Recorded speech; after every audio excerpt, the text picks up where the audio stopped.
escuelas públicas y 6 privadas están a punto de someter a sus escolares al retorno semipresencial. Han cumplido las medidas de bioseguridad, los protocolos están hasta ensayados en muchos casos. Hay entusiasmo en los padres de familia, en los escolares y en los profesores. ¿Qué hacer para que en el camino ningún chico quede finalmente infectado o de positivo, como ha pasado en algunos retornos semipresenciales? Aprendiendo de experiencias ajenas nos iría mejor. Es por eso que estamos contactados con el señor Hugo Reinaga, director general de Educación Básica Alternativa Bilingüe y Servicios Educativos en el ámbito rural del Ministerio de Educación. Señor Reinaga, gracias por estar con nosotros.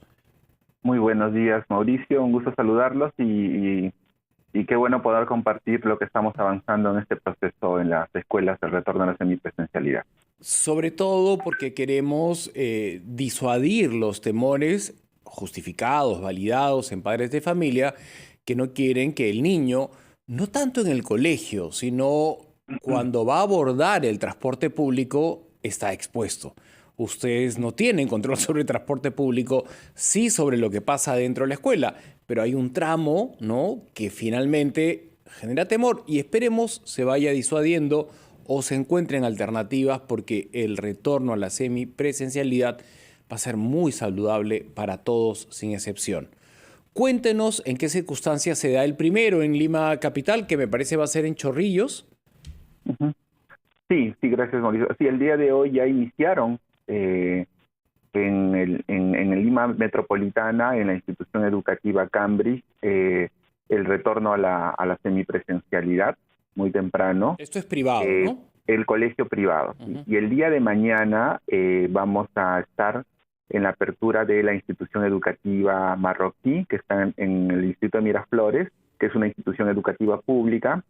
Y en ambos casos, ya con los equipos de la UGEL, de la DREL, hemos hecho las verificaciones, el acompañamiento previo para ver que todas las condiciones de bioseguridad y las condiciones sociales que están establecidas en la normativa se cumplan, ¿no? Y además es importante decir que en este proceso de supervisión y de acompañamiento estamos yendo conjuntamente con el equipo del Ministerio de Salud. Y son con las dos instituciones que estamos dando el ok para ya el retorno a la semipresencialidad, como ha ocurrido en estos dos casos. Y como tú bien lo señalabas, ya estamos en las siguientes semanas próximos a un proceso de reapertura en 10 instituciones educativas, de ellas 4 son públicas, 6 son privadas, y que estamos yendo también de manera articulada entre el Ministerio de Educación y el Ministerio de Salud. Ante el temor justificado de los padres de familia que nos están escuchando con relación al transporte público que escapa a usted, ¿qué tipo de iniciativas se pueden hacer desde el Ministerio de Educación para estimular el uso de bicicleta, que es un medio de transporte seguro, donde el escolar no tiene el mismo riesgo de contagio que si ingresa a un bus donde normalmente hay hacinamiento y no todos están respetando el uso de la mascarilla? ¿Existe esta posibilidad? Sí, justo estamos trabajando con el Ministerio de Transportes y Comunicaciones un protocolo que debemos sacarlo en estas semanas para el transporte público en ámbitos urbanos. Ya tenemos en realidad a nivel nacional que desde el 9 de abril se inició el retorno a la semipresencialidad. Son 6.200 instituciones que han reabierto y de ellas el 3% están en ámbitos urbanos. En Lima estamos iniciando, pero en otras regiones ya hay. Y justamente sobre la base de esta experiencia estamos discutiendo este protocolo que va a incluir lo que tú dices, el transporte de este tipo, pero además ver en esta primera etapa la posibilidad de que el retorno sea de estudiantes que estén en un ratio cercano a la institución educativa, para luego ver otras estrategias más que los acompañen. Señor Reinaga, perdóneme que lo interrumpa, lo comprometo a retomar la conversación. Tenemos que cumplir con un despacho. Tiempos de pandemia. 4 escuelas públicas, 6 privadas están viviendo la semipresencialidad el día de hoy, miércoles 15 de septiembre. Conversamos con Hugo Reinaga, director general de Educación del Ministerio de Educación. Señor Reinaga, entre otras importantes estrategias del Minedu, nos contaba que este temor de algunos padres de familia que los chicos no usen el transporte público porque podrían quedar infectados, van a estimular, por ejemplo, el uso de una bicicleta para ir al colegio, que es un medio bastante más seguro que un bus. Ahí nos habíamos quedado. Sí, gracias, Mauricio. Les decía que es importante además que estamos trabajando un protocolo con el MTC para el transporte escolar, que en unas semanas deberíamos sacarlo ya conjuntamente, y además estamos promoviendo, dado que ya tenemos más de 169 instituciones educativas a nivel nacional de ámbitos urbanos que han retornado, promover el retorno de los estudiantes que están próximos a la institución educativa. Por las características que hay en los colegios urbanos, vamos a tener esta modalidad híbrida mixta, ¿no? Vamos a tener grupos de estudiantes que van a estar en semipresencial y otros a distancia, y para la priorización de los grupos se debe considerar ello, en tanto vamos viendo estas distintas estrategias de cómo promover además transporte ligero que pueda también vincularse a los temas de salud, ¿no? Ahora, en estas escuelas, dado que el retorno es voluntario y la aplicación de la vacuna también, ¿ustedes revisan minuciosamente que todos los profesores hayan recibido las 2 dosis voluntariamente? Porque hemos compartido con usted casos de profesores que se resisten a ser vacunados y ustedes, de acuerdo al marco legal vigente, no pueden hacer nada para que él no vaya a trabajar. No hay una ley que impida que un profesor no vacunado dicte clases. Así es. Estamos trabajando en este proceso. Ya se ha establecido por el Ministerio de Educación con el MINSA la vacunación del 100% de los docentes de educación básica, y se está trabajando también para los docentes y personal administrativo de educación superior. En educación básica ya tenemos el 76% de docentes que tienen una vacuna y el 62% de docentes con vacuna completa. Personal docente y no docente. Entonces estamos trabajando, porque además esto ha sido una agenda del magisterio, de los gremios, el proceso de vacunación de todo el magisterio, ¿no?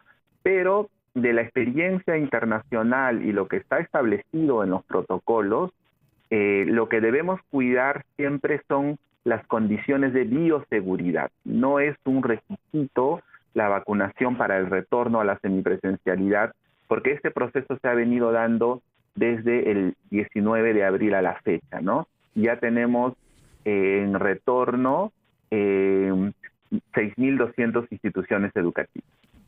No es un requisito, nos queda clarísimo, pero usted y muchos de los que siguen esta conversación han visto con asombro la noticia desde los Estados Unidos, donde una profesora se resistía a vacunarse desde su fanatismo o desde su credo, y resulta que infectó a 14 alumnos mientras dictaba la clase. Y me parece que ha sido con la variante Delta. Por lo tanto, existe una suerte de vacío para ir a la excepción. En nuestro país, por ahora, un profesor, si no se quiere vacunar, ustedes no tienen ninguna herramienta para impedirle que vaya a trabajar. Ninguna. El que no se ha vacunado igual puede ir, es voluntario. Pero por estas experiencias internacionales que usted también menciona, y se puede aprender de experiencia ajena, ¿qué se va a hacer más adelante?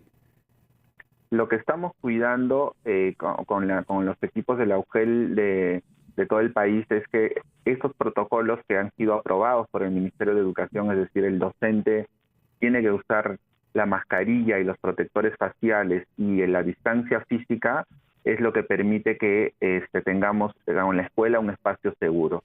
Como te menciono, del conjunto de instituciones que han retornado. Señor Reinaga, nos queda clarísimo y celebramos que hayan sido tan prolijos con la doble mascarilla, con el lavado de manos, con la distancia social.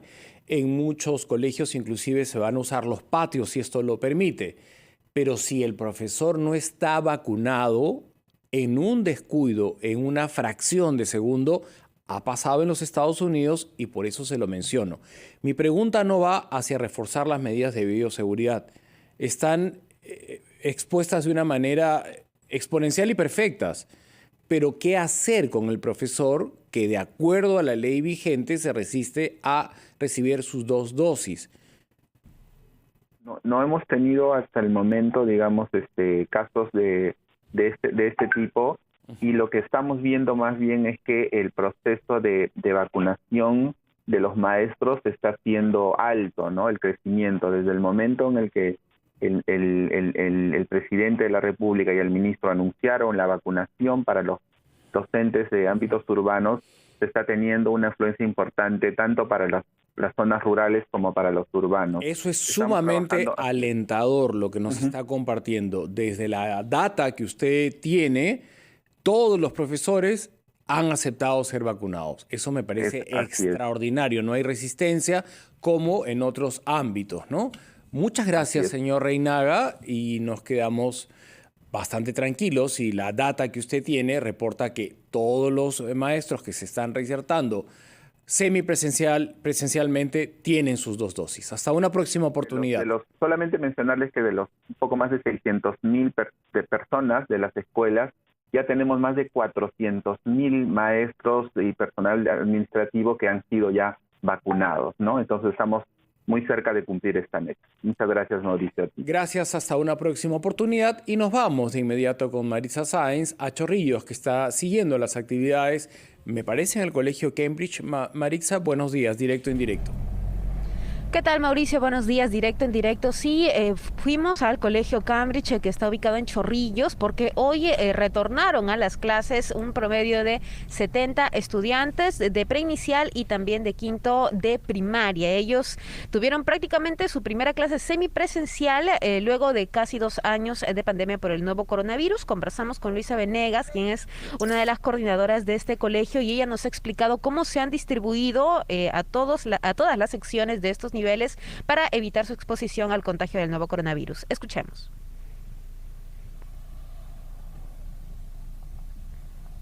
Vamos a asistir a clases 2 veces por semana en grupos de acuerdo al aforo de cada salón. Para conseguir ese aforo se han dividido las secciones en 2 grupos.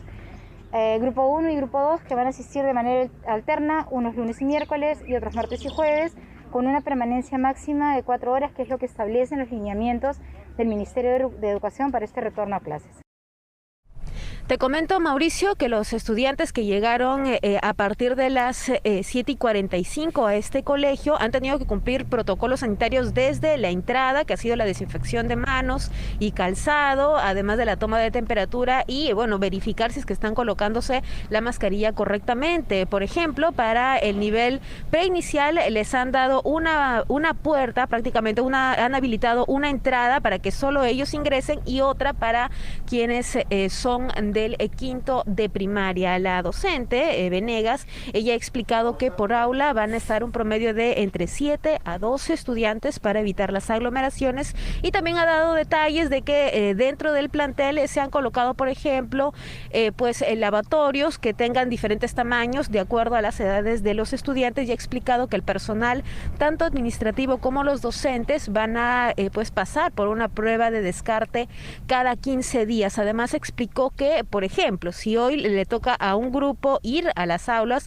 al grupo de la misma sección que le corresponde recibir las clases desde su casa, se van a conectar a una plataforma de streaming y que van a poder interactuar con los docentes. También otra institución educativa, en este caso una institución educativa inicial que hemos visitado, fue Elizabeth Espejo de Marroquín en Miraflores, y bueno, ahí están todavía con las puertas cerradas porque recién mañana, a partir de las 9:30 de la mañana, inician las clases, y se ha podido observar dentro que el personal de limpieza ya está realizando todas las coordinaciones. Hemos visto que salían trabajadores con sus baldes, con sus desinfectantes. No nos han dado más detalles, pero al menos eso es lo que se pudo observar desde este punto. Directo en directo, RPP Noticias. Muchas gracias, Marisa. La compañía de bomberos de Pucallpa está tratando de controlar un incendio que se ha originado por la explosión de una planta de gas en la avenida Centenario, en la cuadra 48.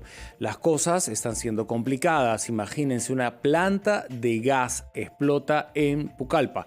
Vamos a estar allí en cualquier momento y también siguiendo el retorno a clases en Bagua. Volvemos con ambos temas.